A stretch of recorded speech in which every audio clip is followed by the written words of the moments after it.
if I knew that better days were coming round, what would I do?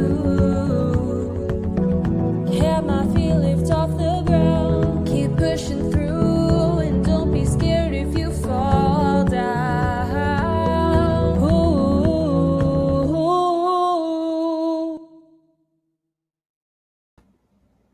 Hi, everybody. Good evening. My name is Marci Ober, and I am the co-founder of the KrazyGirl Project. Thank you so much for joining us this evening. You are in for a treat. For those of you that don't know, I'm going to take just a minute and talk a little bit about the KrazyGirl Project.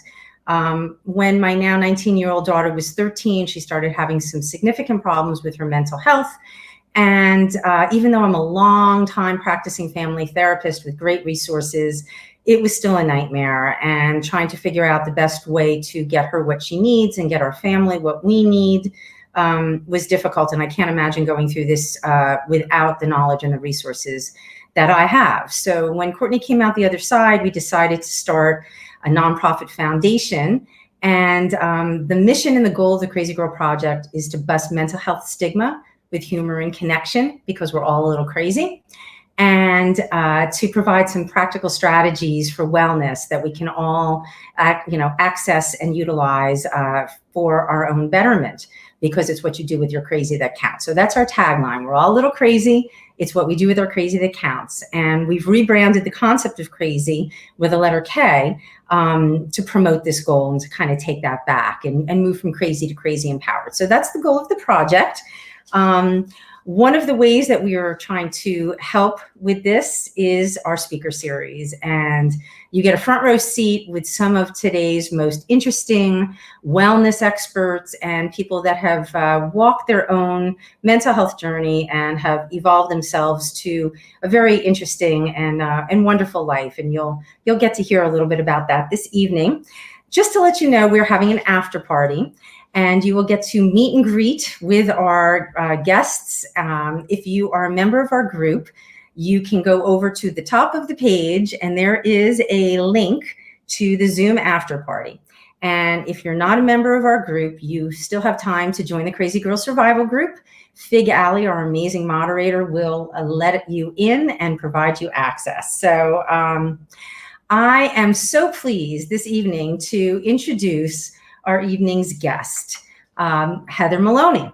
Heather Maloney is a singer-songwriter, very beloved, with an extensive music career. She's written and produced numerous albums, including her 2015 album, Making Me Break, and her 2014 collaborative EP with Darlingside, Woodstock, which was reviewed by the New York Times and received critical acclaim from many people, including Graham Nash. Heather's songs have played on NPR stations across the country, and her live appearances have aired on syndicated programming all over America, Canada, and beyond. So I'm thrilled to have Heather join us this evening as our guest. However, before Heather joins us this evening, I have a special guest to bring on, and that is Heather's mother, Kayla Maloney. Hello. This is Kayla. Kayla is my dear friend from back in the day. I do have to say that we were original Crazy Girls together. We were crazy together, but we were there for each other. We were really there for each other. We were very young. I was 17 when I met Kayla, and you were 16. I was 16. You were 16. I was very young. Yeah. And we really took care of each other. Yeah. As a matter of fact, Kayla actually put the tattoo on my back in the day before she ever did a tattoo in her life, and I let her do that, although I would not recommend that to my children. But Kayla has gone on to be an incredible mother of 3 children. Heather is her youngest. And she's also a clinical social worker, and I have tremendous respect for Kayla because of the human that you are and the way that you have evolved and the person that you've been in my life. So thank you. I love you dearly. I love you too. Anything you would like to share about your daughter, her music career, being a mother of a musician with our audience? Well, I tried really hard to talk her out of being a musician because I was worried about what that meant and how that would impact her. And and that I might have to support her for the rest of my life. But she proved me wrong, as she always does. And I'm very proud of her. She's an amazing human being, and you always want your children to come out a little bit better than you. And I really think she has. So I'm very proud of her. Well, as you should be. We can talk a little bit more as we go through this about our crazy lives, about, mental health and overcoming, depression, anxiety, the things that we have gone through. But first, I want to take a moment and I want to cheers to you, my friend Kaylo. Thank you so much. Okay, very good. Well, without further ado, I now would like to bring on Sheila, the incomparable Heather Maloney. Hey. Leanne. Hi, Mama. Hi, Marci. Hi. Good to see you. Thank you so much for joining us this evening. Thank you so much for having me. That little intro conversation you just had, why did you have to make me cry already? Oh, I'm sorry. Because you make me want to cry all the time. Oh, man. It's important what we're doing, right? And it is so important. It is so important. And this particular, this moment here that we're sharing is a really special one. Just to get to have the mother-daughter, mother-best friend connection between all of us. I mean, this is really special. This is what it's all about. If mental health has different aspects to it, certainly being connected with a loving community and being able to share time, even if it's virtually, with people that uplift us and inspire us is really good for our mental health. And you inspire me, Heather. You have had quite a road for your young life and your own journey. I know that you have had many incarnations before being a musician. I believe that you worked in a meditation community for a while back in the day. Yes. Yeah. I lived and worked at, it's a silent meditation retreat center in central Massachusetts called Insight Meditation Society. It's been there since the 70s. Talk about, a mission of bringing wellness to people's lives. It's a sort of a place that really intersects meditation with therapy, with neuroscience, with health and wellness, yoga, all kinds of sort of, cross sections of how to bring mindfulness into all of those areas. Wow. I didn't even know that it was all of that. I know that you were into meditation and your wellness, but I didn't realize that community had so much good stuff going on. I'm gonna have to check that out. They're plugged in. They're doing, they're really like holding, the sort of crystallized tradition, the ancient traditions, but also making it really accessible, like in our modern age and world. It's a pretty special place. Yeah. Wow. They've done wonderful things for her. Oh, yes. Yeah. For sure. So how did you then get onto your path of being a singer-songwriter and achieving the success that you have achieved? Well, my mom would say that I started in the shopping cart in ShopRite, and when I serenaded people with hits like Itsy Bitsy Spider and, the elephant song. The elephant song. Yeah. Apparently I used to sing to people. I don't remember this, but my mom says it's true. But I guess, I always found comfort and clarity in music. And I turned to music, we'll get a little personal here, and Mom, please stop me if it's too much. But, around like 6 years old when my parents split, I don't know if you remember this, Mom, but I think that was sort of the point where I became obsessed at first with the Beatles. Oh, yes. I became obsessed. Yeah. And I was thinking recently about why I became so obsessed with the Beatles around 6, 7 years old. And it was because I found a deep comfort in melody, harmony, rhythm, the way that songs have a formula, the way that they make sense. There's something about music that is both mysterious and familiar. And I found a real comfort in music around that time, around that turbulent time. And then I think, that interest was always there. But like my mom said, I didn't always feel like it was a realistic career to pursue, maybe just a passion or something that would always be a comfort to me. But I think when I really, really got my start, so to speak, was in my early 20s. I had already done started and stopped all kinds of paths. I was at the meditation center. I was in the middle of a silent meditation retreat. I was struggling with heartache. And I heard a little melody in my head, and it had lyrics attached to it. And I said, I got to go write this down. And like the first song that I wrote from beginning to end, came out of me, was out of that experience. And then I showed it to some people at the meditation center. And the more people I shared these sort of songs that came out of insights and suffering and difficulty, the more people said, share those with other people. And then I was just really lucky to sort of bump into people who really pushed me to tackle this thing as a career. And my timing was really fortunate because we live in a day and age where there is a middle class of musicians that didn't exist before the internet. The internet sort of came in and made music accessible to everyone, whereas before there were sort of major gatekeepers like major record labels and the radio.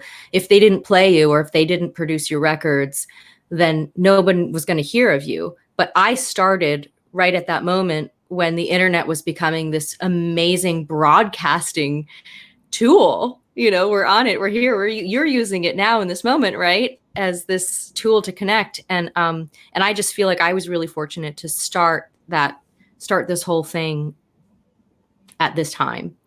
Wow. So I wish you had told me then, because I was terrified when you told me you were going to quit IMS and go be a musician.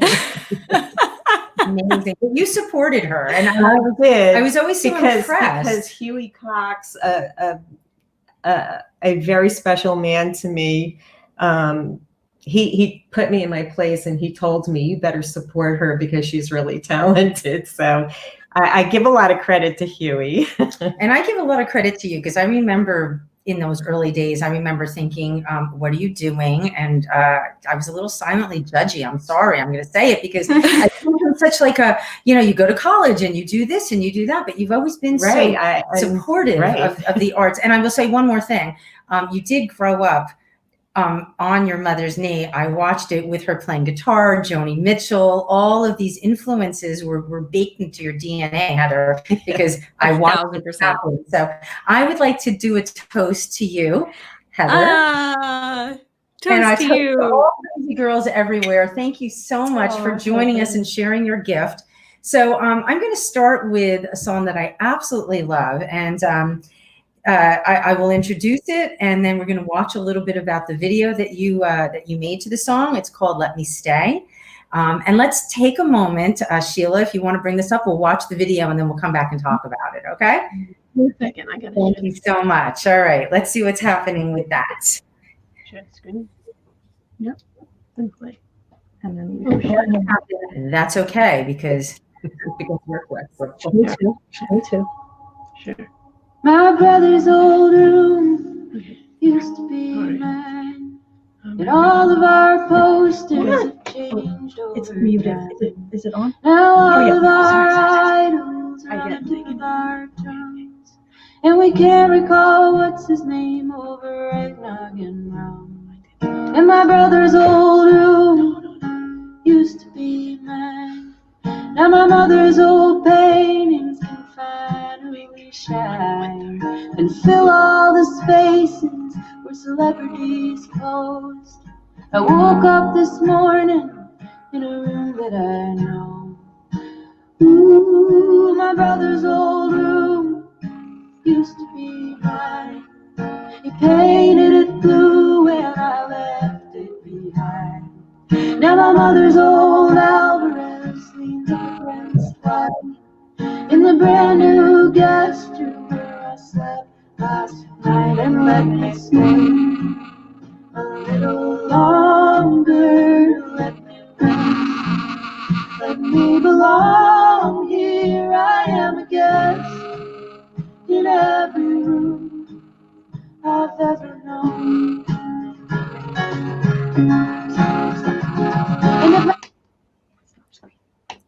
Oh, that was beautiful. I love that video. And Thank your mom's getting a little choked I'm up. sorry. What's going on for you, Kaylo? Come on, share it. Oh my gosh. Why do you have to all grow up? You're so adorable. I know. Oh,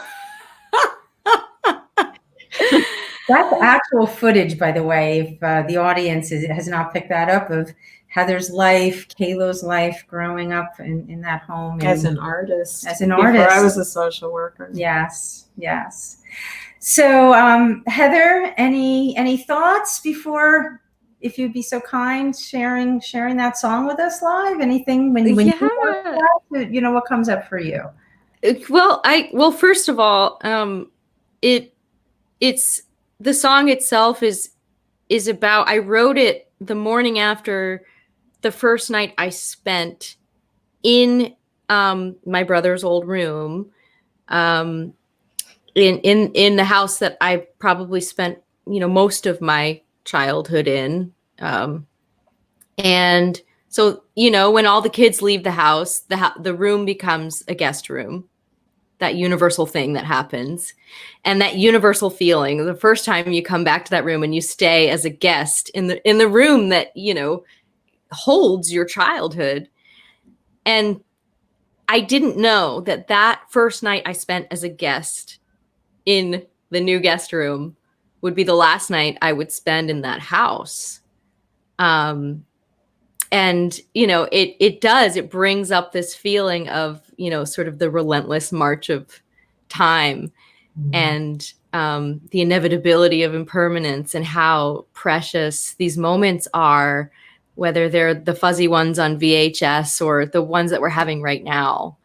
They're precious. And so it brought all of that up for me. Oh, well, thank you. Thank you for writing it. Thank you for sharing it. And if you'd be so kind, we'd love to hear you perform it. Absolutely. Thank you, Heather. I thought about playing it on my mother's old Alvarez, but my it's God. not quite. I know, but I couldn't, because it's not quite tuned up. And also I would cry the whole time.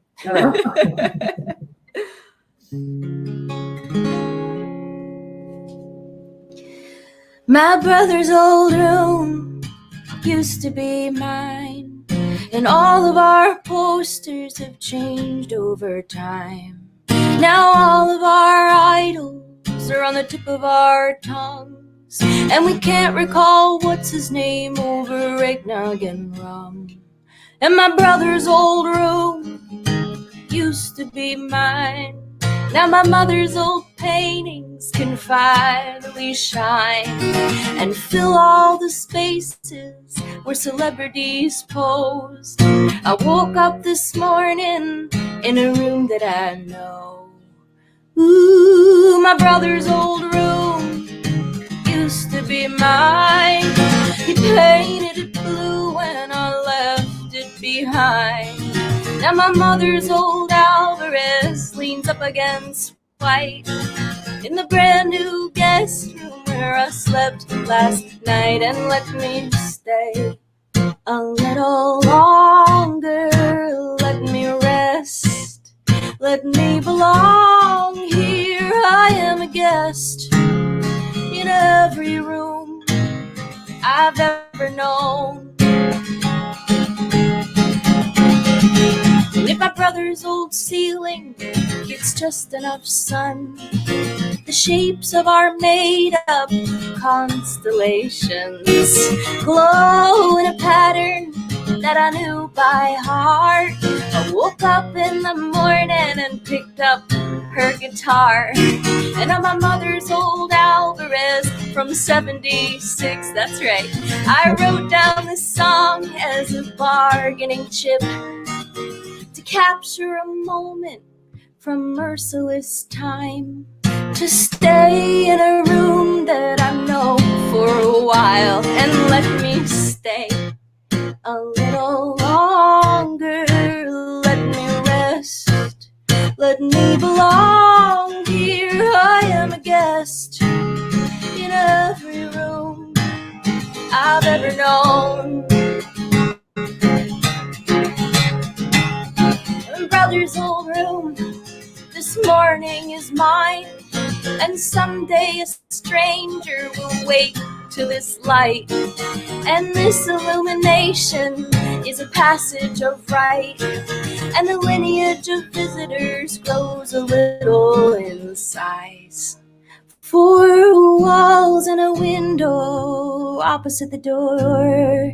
I pack up my bag and I leave it once more. Another holiday ends in a teary embrace, because even our bodies are places we stay. Because even our bodies are places we stay. And let me stay a little longer, let me rest, let me belong here. I am a guest in every room, I'm just a guest, I'll be going soon. I am a guest in every room I've ever known. Wow. Oh, so beautiful. Oh, thank you. I love watching and listening to you. And one of my favorite things to do is to do that with your mom. So I get to watch her watch you. And every time I've been privileged enough to go and see you live with your mom, it's always such a treat. And I'm just so glad to be able to share this with crazy girls everywhere. That, you know, like, this is beautiful. This is the connection. Every moment is It is precious. connection. So important. You've taught me to be in the now. Thank you for that. Oh, And she was trying to get me to meditate before we went on. It just wasn't happening. it just wasn't happening. You know, I know you've had your own wellness journey, and I know it's not been a linear straight road like it isn't for any of us. Anything that you care to share with us that has helped you move forward or helped you evolve into, you know, the version of yourself that you feel good about today? Yeah, I mean, like, I think there's so much I could say, but perhaps the most like recent life lesson for me might be the best thing to talk about. And I think that right now, for me on my mental health journey, really, really meeting self-criticism with kindness is it's kind of like the big one for me right now.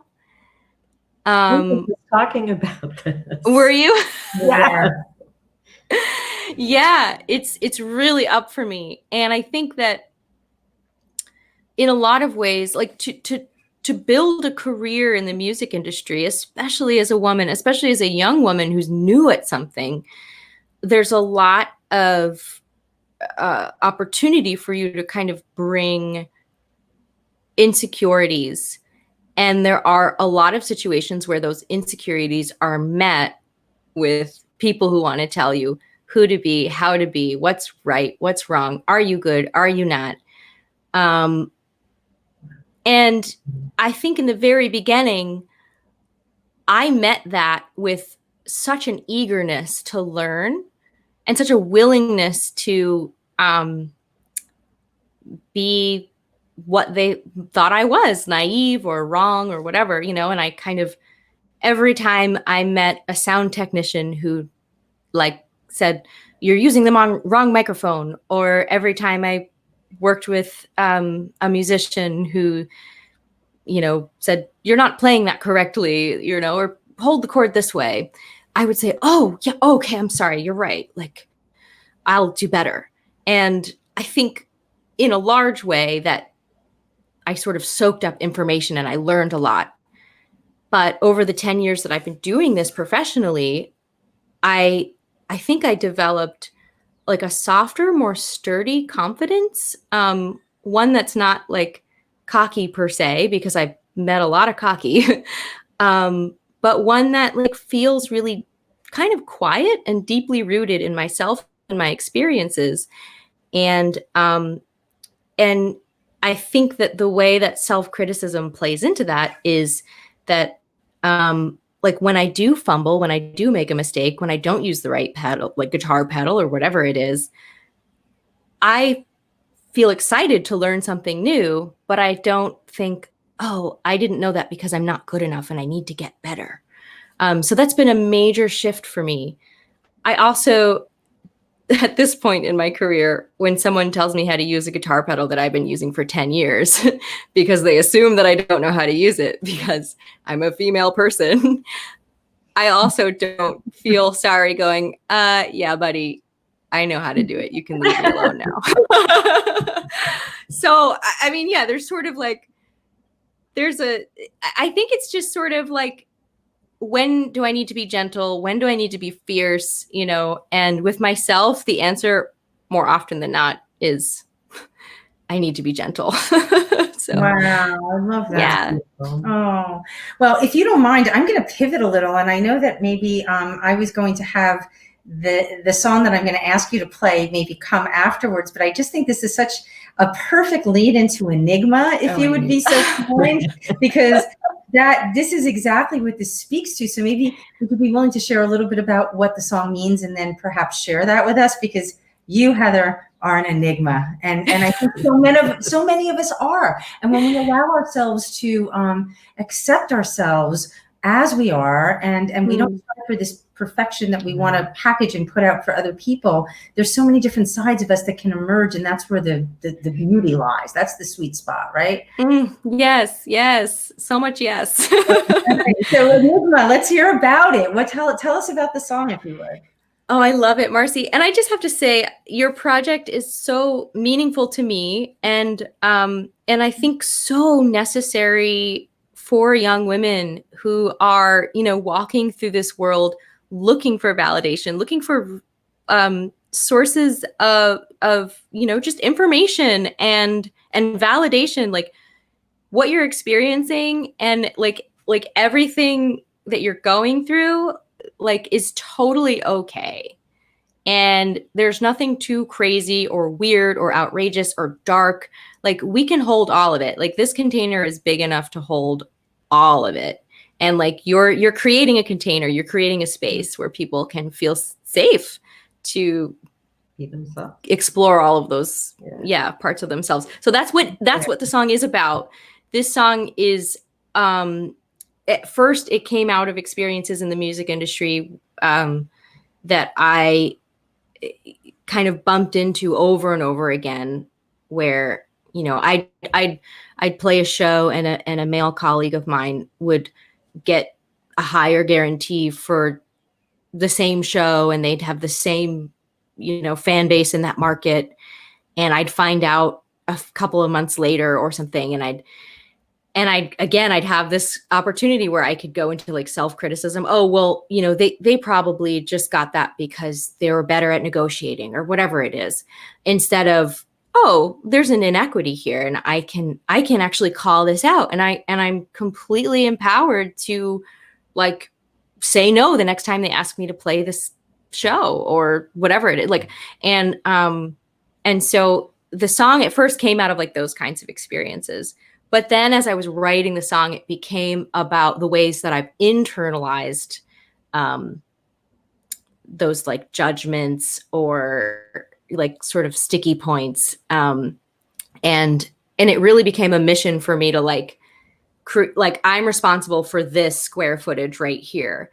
And like, I can be radically accountable for my own sense of like confidence and like well-being, and like literally like no one else can touch that. And so like the song became like this mission to create this space of like peace, kindness, confidence, clarity. So the song became like about my personal journey, but it started on the outside and then worked its way in.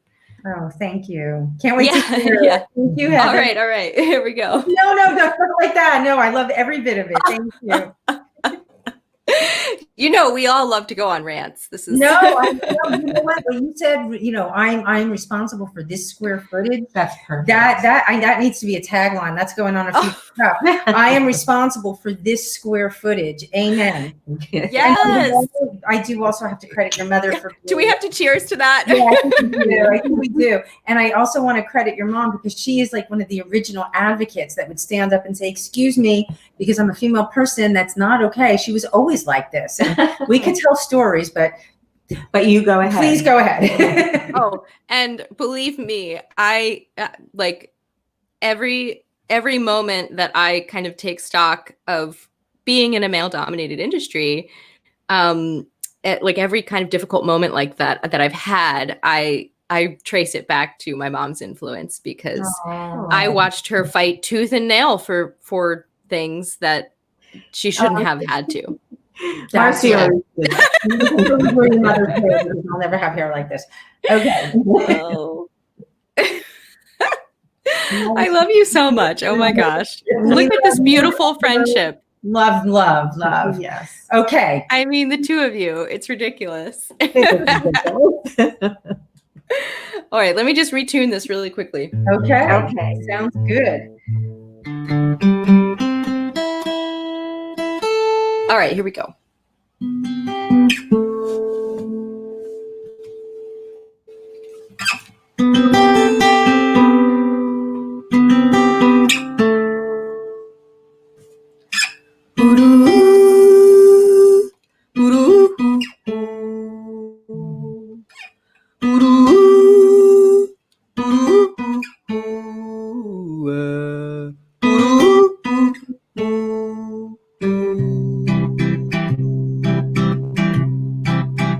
Went to church in a mini skirt.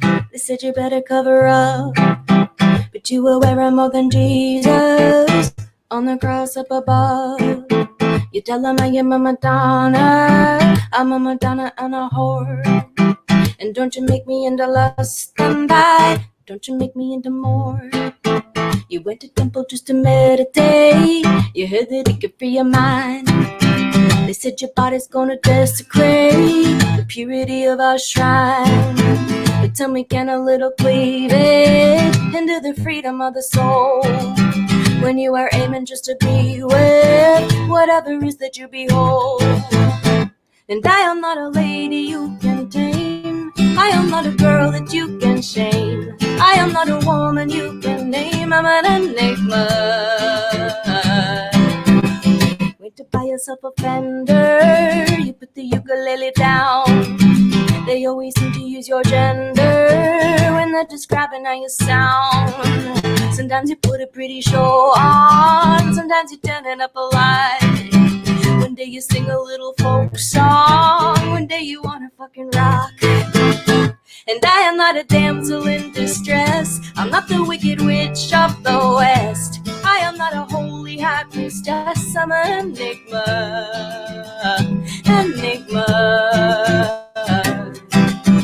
Went to heaven in the backseat, you never caught that angel's name. You found your knight in shining armor, but you hold the whip and chain. They tell you that you gotta pick one kind of woman you can be, yeah. But baby, you're a contradiction, made up of multitudes at least. And I am not a trophy you can claim, I am not a prude, a virgin dame. I didn't wear this just to entertain, I'm an enigma. And I am not a doll face in a dress, I am not an icy clean heartless, I'm not the perfect mother manifest, I'm an enigma. And I am not a lady you can tame, I am not a girl that you can shame, I am not a woman you can name, I'm an enigma.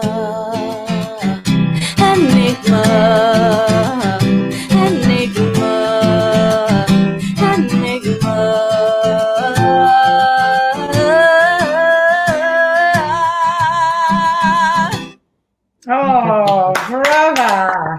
Oh, I love that. that song. I love everything about it. Oh my goodness. Thank you. What do you think? No, You I see love your it. dynamo of a daughter here. I love That it. one's cathartic to sing.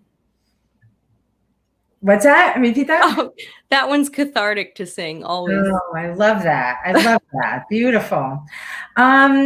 So we have a certain amount of time left. I think we could do this for a very long time. I want to remind everybody that would like to join us for the after party to spend a little time with Heather and Kayla and I after the show. Please make sure you get that link. Do me a favor if you don't mind, Heather. For people that are struggling, for people that might be having a hard time, any messages of hope, anything that you can share that might be inspiring or uplifting with people that might be having a hard time this evening? Yeah. I was kind of thinking about I think it's your tagline. Can you repeat your tagline? We're all a little crazy. It's Yes. what we do with our crazy that counts. So we're Yes. normalizing that crazy because we all have our stuff, right? We're all enigmas. We're not any unidimensional. But it's really about personal responsibility. What do we do with that? How are we working on ourselves? How are we improving ourselves? How are we seeking inspiration or assistance or transcendence so that we can move into, the people that we are meant to be, which are growing, connected, and self-loving individuals. Yeah. Okay. So that tagline, we're all a little crazy. It's what you do with it that counts. Mm-hmm. I think that completely plays into advice that I repeat to my own self, which would be like, we're all alchemists. And the most beautiful things, the most beautiful pieces of music or art, the most beautiful conversations I've had, some of the most beautiful moments of my life were literally born out of darkness and suffering. And I gravitated all the way back in my early childhood. I gravitated towards music because of suffering. And so there's value in the darkness that you're going through. And we all have an ability to transmute base metal into gold. It's the ingredients for beauty in this world. I really believe that. So the more that your own heart has contained and held, and the dark, the lowest point you've been, it's like that just means that you can love even more. Oh, I love that. Yeah. And I'm going to share something with you, and you would never know this because I don't think I've ever said this out loud, but as much as the song Woodstock is a song that you've made your own, and I'm going to give you a little prep. I'm going to ask you if you would do that for your third song. I know it's a little bit of a departure, but the reason that it's coming to my mind is this. I never heard the line, "We're billion-year-old carbon." What's the line? We're stardust. We're golden, we're billion-year-old car. I never heard that actual line until I heard you sing it, because it was like kind of one of those 70s songs that's like, we are stardust, we're blah, blah, blah, blah. I'm like, oh, right. But then when you sang it, I was like, billion-year-old carbon? Like, yeah, we're all that. And so that just really, you would never know that, but I wanted to share that with you. And you brought that to me. So if you wouldn't mind, one more song for us. I want to give your mom a chance to share anything, ask anything, but if you'd be willing to do Woodstock for us, I would love to hear that. Oh, I want to hear it. Totally. I love singing that song. And obviously my mom has been a major influence. Like my biggest influences musically came from my mom's record collection. So Joni Mitchell included. Joni's probably informed what I do like more than any other artist. And it's still playing at the table. I just want you to know, with pizza tonight was Joni. It's still the background soundtrack. Ladies love of it. Florian, we heard. Oh, yes. I love it. I love it so much. So yeah, that would be great. Kayla, anything you would like to share with your daughter? Any messages of hope or acknowledgments for your beautiful daughter. Oh, I acknowledge that she's a beautiful soul, and you've taken everything I taught you, and you have, and then some, and you've built your own journey, and I've learned so much from you, and I really appreciate that. Thanks, Mama. You're welcome, Dada. Wow, Dada. I just feel really lucky to be like learning from each other and all the different versions of ourselves that we've been, like everything that we've been through, and watching you grow and change and just continue to embrace new, whether it's a big move or a job change, or I don't know, switching from dairy to soy milk, or I know. I really admire that your fluidity and like willingness to learn and grow has never ended. It's always been there. That's exactly what I admire about you. Oh, this is a mother-daughter. Watching. This is goals, and I was hoping Courtney would be able to join us for this evening, but she's living her life and, being a teenager and doing her thing, but in spirit, she is with us. And can I just say one thing? Yeah, go right ahead, of course. When Heather was a teenager, I thought she was possessed by the devil. And then she came back, and I can't be happier. Oh, she, we all go through our crazy days. We did. Crazy days. Yeah. Sure. Yeah. And that's what Heather said to me. She said, you guys did all of this and more, and we just didn't want you to repeat those mistakes. Right. But you know what? You learned a lot faster than we did. I think that's really true. Yeah. Well, those girls, they don't go anywhere, do they? We've learned to love them and integrate them, right? Yes, you're right. Yeah. Well, they didn't disappear. To those girls. To those girls. The crazy girls. All of us. Yes. Thank you. Okay. Okay. Woodstock. Shall we get back to the garden? Woodstock. Yes, we should get back to the garden. Let's do it.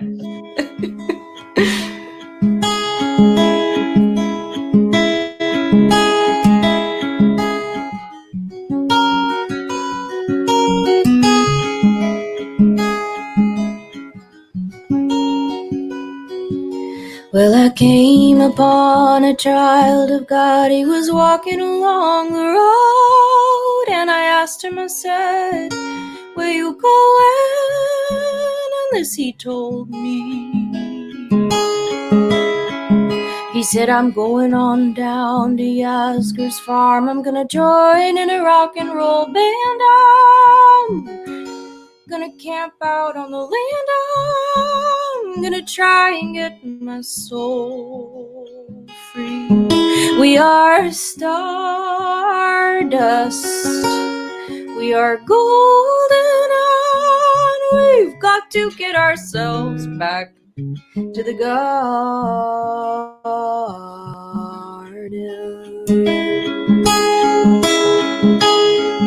Well, then can I walk beside you? I have come here to lose the smog, and I feel to be a cog in something turning. Well, maybe it's just the time of year, or maybe it's the time of man. I don't know who I am, but life is for learning. We are stardust, we are golden, and we've got to get ourselves back to the garden.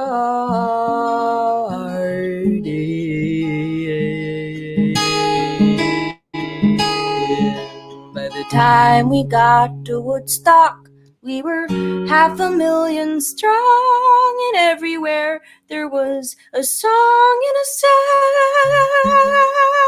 celebration, and I dreamed I saw the bombers riding a shotgun in the sky, turning into butterflies above our nation. We are stardust. We're billion-year-old carbon, and we're golden, but we're caught in the devil's bargain, and we've got to get ourselves back to the garden.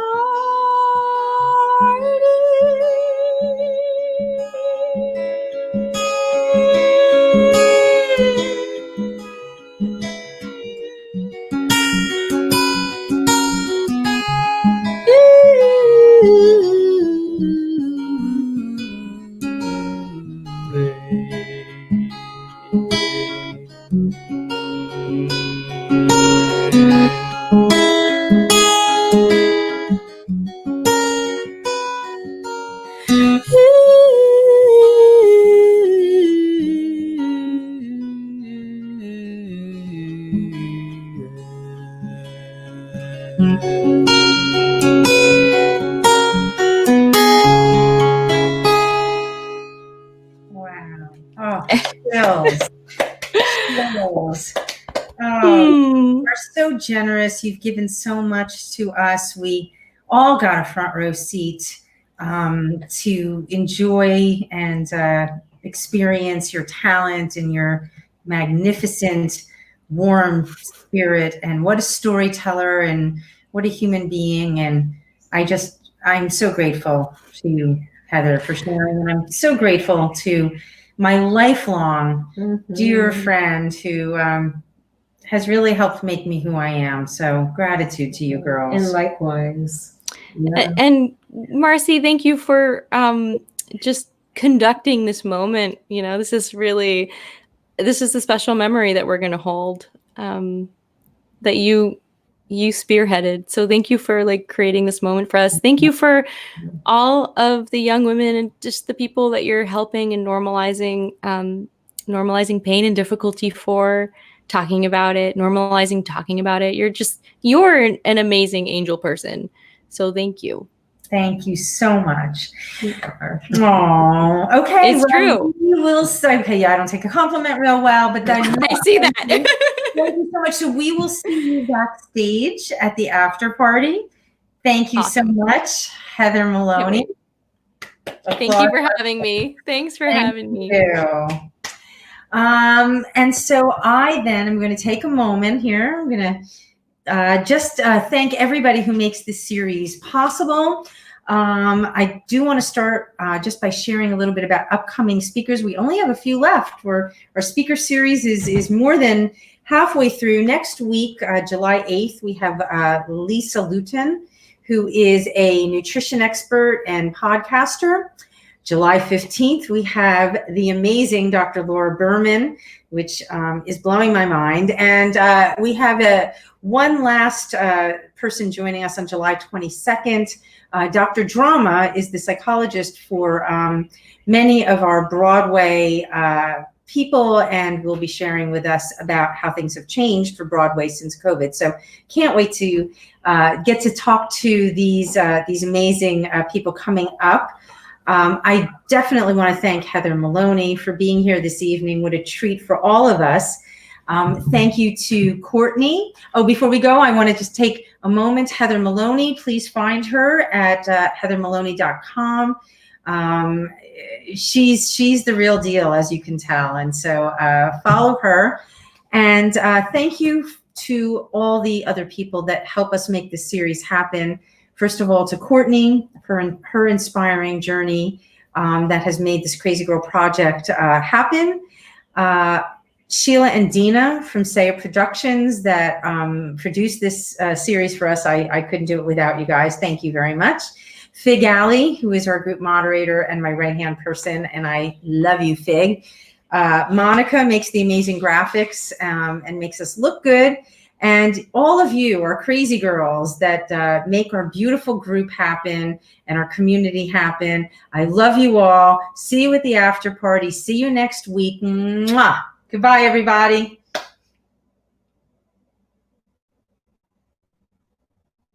Bye, everybody. They'll try to tear me down, tell me to give in, but I'll stay right with you. 'Cause I know who I am. We try to work it out, and we gon' get there together. 'Cause if I knew that better days were coming round, what would I do? Have my feet lift off the ground, keep pushing through, and don't be scared if you fall down. Ooh.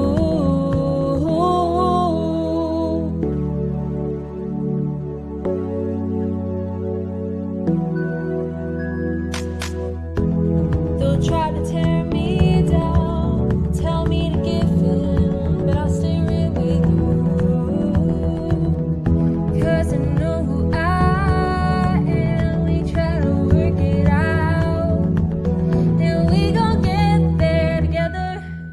'Cause if I knew